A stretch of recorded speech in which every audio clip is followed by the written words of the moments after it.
just like everyone said, I'm extremely honored to be here. I mean, just to be in a room with all of you guys is huge for me. I don't come from Bible college. I don't come from really like necessarily church world. So to be in a room with these exceptional leaders that you guys are truly, I mean, really think about what we've heard today and yesterday is really, really cool for me. So, okay, I'm done with the fluff. Except I have one more because it'll be funny since we've heard it 1,000 times.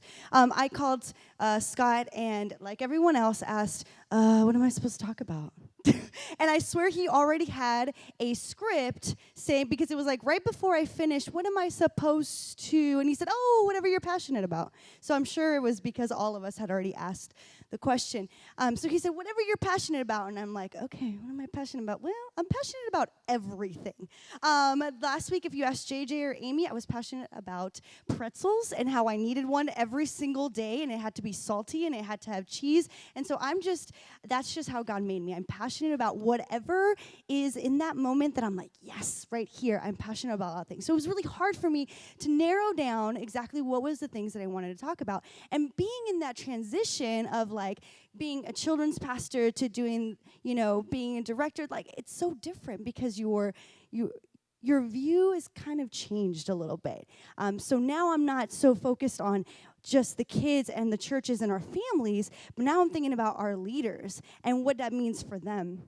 And so I just want to share some of the stuff that, not that I'm a super pro at or the things that I know so much about, but just something that I've been learning a lot about, something that I have faced in the last year more than I can imagine, and then something that happened to me personally while I was a children's pastor. And I want to talk about our teams. I want to talk about our leaders. I want to talk about our volunteers. I want to talk about our staff, the people who help us make Sundays happen. When I first started being a children's pastor, first of all, I didn't even know I liked children. God literally told me I liked children because I didn't even know it, okay? I had no clue that I wanted to be, I wanted to do art, and I went to art school, and that's what I wanted to do. But God quickly was like, no, you love children. So it was really cool. I got plugged in with this church. My pastor was amazing, and he saw something in me, and he said, you're going to do kids. And I'm like, I think that's what God said. Okay. And one of the big things that he said to me was, you want to make sure you get a team. I had no idea what that meant, but I said, okay. So I started to look for people to help. And I was just that children's pastor who was like, hey, how's it going? You want to do kids ministry? Yay, let's do it. And they were just like, okay, yeah, that sounds fun. I'm like, yeah, it'll be awesome. Come on, you'll be so great. And that's all I did. That's how I recruited every person. And in a year, I had a pretty great team. Just of people who were excited because I was excited, right? It was a new world. I was excited. It was something that I never imagined that I was going to be there. And so for me, everything was super exciting. And so I made my team excited about what I was excited and passionate about. But something kind of happened. I am so honored to be in Arizona. Yes, I'm going to brag on my state because they are awesome. And our network of children's pastors is amazing. They took me under their wing, and I had amazing people like JJ, like Amy, that came alongside and started showing me stuff, okay, because I didn't know anything at all. And so they began to kind of like, hey, how about this? And you should try this, and you should read this book, and you should do this. And I'm like, okay. And I'm writing things down. And I think JJ was the one, you should have a prayer journal. You should have a dream journal. And I was like, oh, yes, dream journal. And so now I am a self-proclaimed dreamer. I just want to tell everybody that. And so I began to hang out with these ladies and different people around the state. And I just began to get all these ideas and these things, and all these dreams started to stir, and I was so excited. And I would bring all that back to my team, and my team was excited. I had teenagers. Actually, I had a lot of teenagers, which was really cool because they were able to match the excitement level. So that was good. Yeah, that was good. But in that whole process, I learned about how to how to lead my leaders. I love the way Daryl said, we're leaders of leaders. And I didn't quite understand what that meant. I tried to understand the best of my ability, and in that place I was, being so green and so new. But I just thought it was, okay, I am going to teach you how to do puppets. Okay, you ready? This is how we do it. Read this book. It's gonna be awesome. And I would go over to my little sound guy and be like, all right, dude, you're gonna hang out with the sound guy and you're gonna learn everything. I have no idea what that button does, but you're gonna be awesome. And so that's what I did with my team. I didn't know. That was my leadership style. I was just like, hey, let's just do it. See what happens. And it was great. It was really, really great. We grew. We had people who were just attracted. I think they were just attracted because I'm crazy and just loud, and I talk with my hands. And I was always excited, so my team was excited. And so I think I attracted people because I was excited.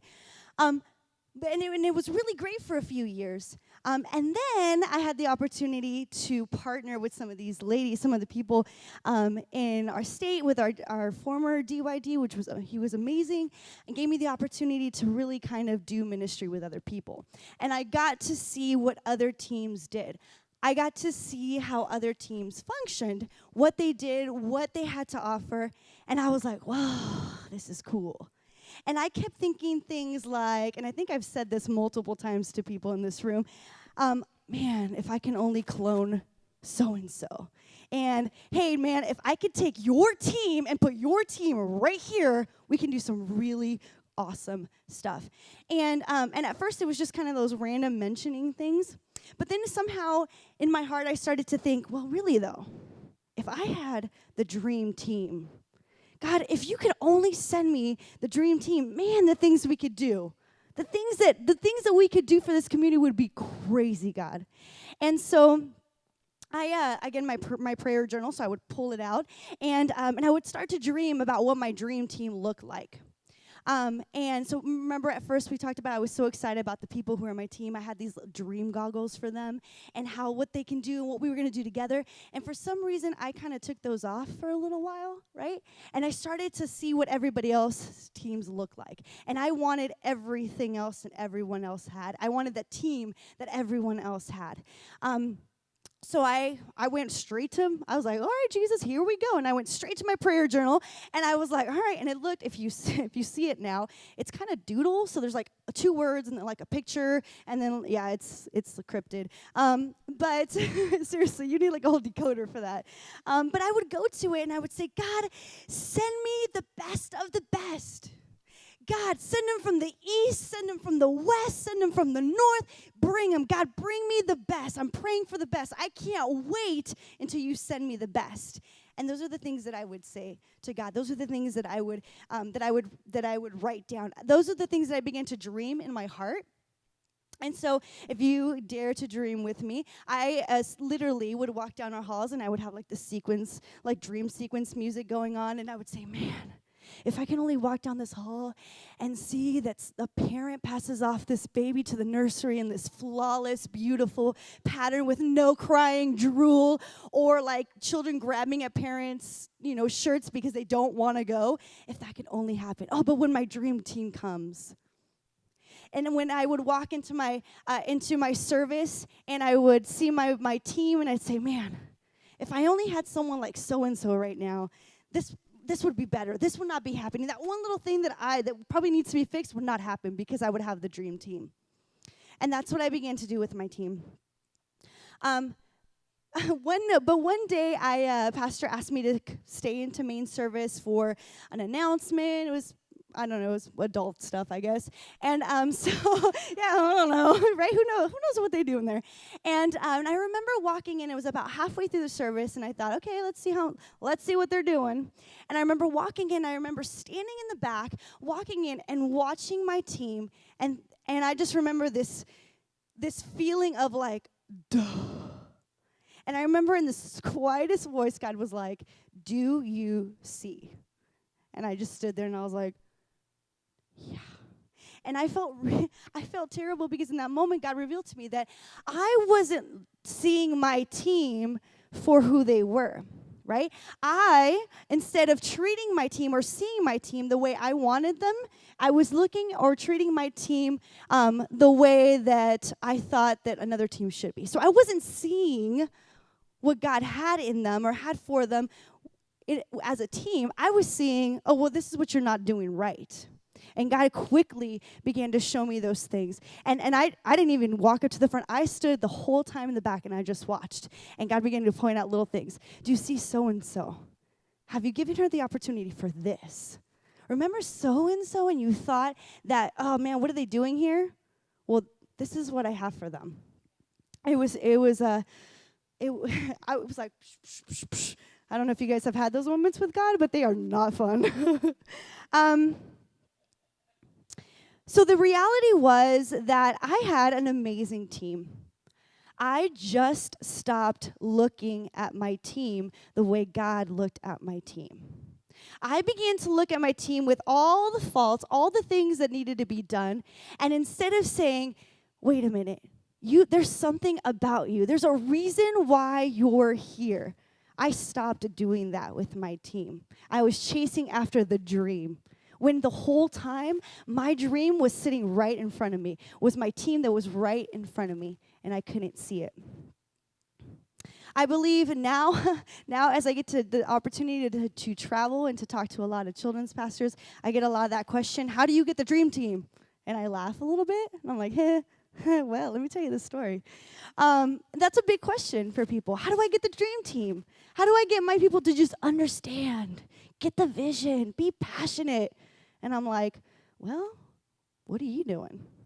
Because I know that when I was in that situation, it wasn't about my team, it was about me. It was the way I was looking. I believe that as children's pastors, that we are leaders of leaders, right? That our job is not only to, yes, prepare curriculum, yes, to pour vision, yes, to make sure it's fun, yes, all the list of all the things that we know is our job, right? But more importantly, I think we forget sometimes that our job is to really draw out what God's purpose is in someone else's life.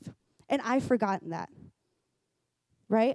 I don't even think I even reached the point of really even understanding that. This is, even in this moment, I'm like, okay, God, woo, I remember this. It's not our job to fill a gap, to fill a position, but it's our job to ask God, why have you sent me this person? What is your calling on their life? What is it that I can do to help that person become what you've called them to be? Because we don't know who's in our room. I love some of the examples Amy gave. Hey, they're going to this, they're going to that. It's going to be full-time ministry. We don't know who is in our room and the calling that God has on their lives. And our job is simply to say, God, give me your eyes, give me your understanding. What do you see in this person? I want to see what you see in them so that I don't miss out on the best, on the dream team, because I can't see past, right? Just, I wish I had.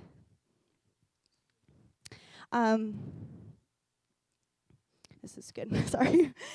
So just a couple of things that when I talk to people and they ask me, how do I get the dream team? A couple of things that I say, write this down. Recognize that most of the time we have exactly what we need right in front of us.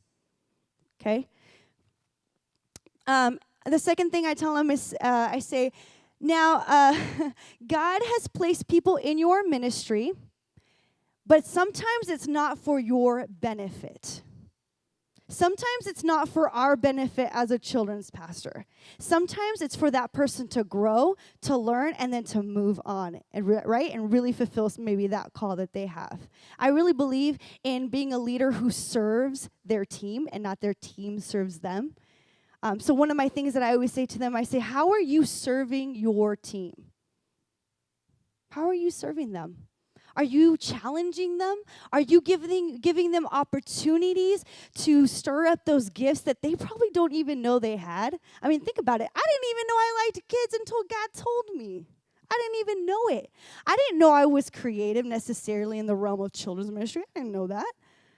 Not until I had someone who came alongside me and said, hey, what do you like? What do you like to do? What is this? And they took time to draw out those things that I didn't even know I had. The next thing is which I said, giving them opportunities to step into the role that they one day will have, right? We can't be the one-man show. We can't be there every single Sunday, right? And we should be sending out leaders who are ready to take our place. And the last thing is just to remember that our role, on top of everything else that we do, because we all know we have a huge job, is to cultivate our own dream team. And that's it. Thank you, guys.